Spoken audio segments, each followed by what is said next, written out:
Okay, so today our discussion is more on Module 4. So, Professional Tax for 2022. So, let's start to understand what is professional tax.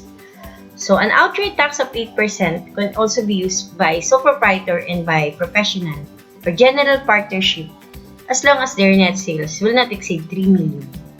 So, a professional like doctor, engineer, accountant, bookkeeper, lawyer, financial analyst, director, actress, actors, etc. which are earning money from business other than as employee will pay an outright tax of 8%. Or based on the withholding tax table, whichever is lower. Okay? Before train law becomes a law, professional tax of professionals and withholding tax of sole proprietors and general partnership computation is different. Okay? But today, it's more simpler. Just remember that if sales is not exceeding 3 million, then 8% is the outright tax. So, no need further analysis for the professional tax. If it exists, then you need to use withholding tax table. So, I hope you understand that. So, again, how to compute?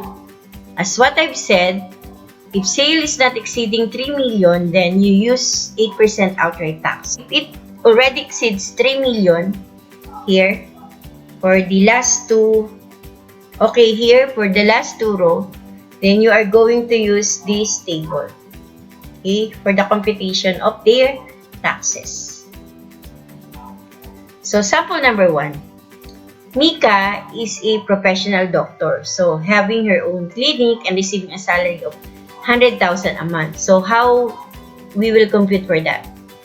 First is we used to compute the 100,000 multiplied by 8%.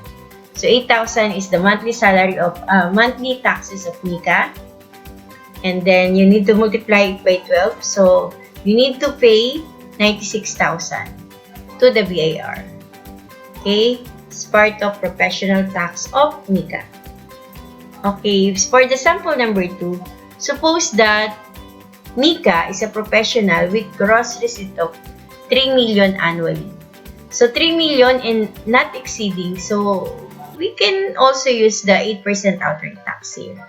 Okay, so 3 million multiplied by 8%. So, we have 240,000 annual tax. So, 240,000 divided by 12 months. So, she needs to pay 20,000 a month to the BIR. Okay. Next is the example number 3. So, Mika is a sole proprietor having a gross sales of 155,000 per annum. So, if it is 155, then it is already exempted. So, you need not to compute any of them. Because, as per BIR, 250,000 is the minimum amount, okay, for the zero rated. Okay, from 0 to 250,000 is 0% tax for the table. So, that means that Mika is exempted to pay any taxes. Okay. So, here's sample number 4. Mika is both employee and professional having her own business. So, as an employee, she received a 40,000 income monthly and yearly income of 1 million on her business. So, with this problem, it depends how Mika pay their taxes to the government.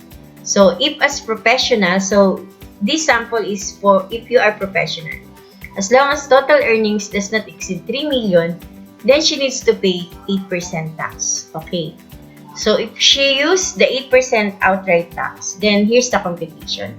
1 million plus the 40,000 monthly, 40,000 times 12, so it's 480,000. So, 1,480,000 times 8% is equals to 118,400 annually.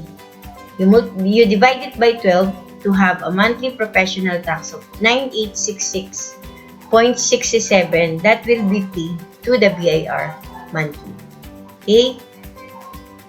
So, another example, number 4, same sample, but here, Mika is going to use as an employee. Okay? So, if you are as an employee, then you are going to compute for the government contribution. Okay? So, we base the computation here. Okay?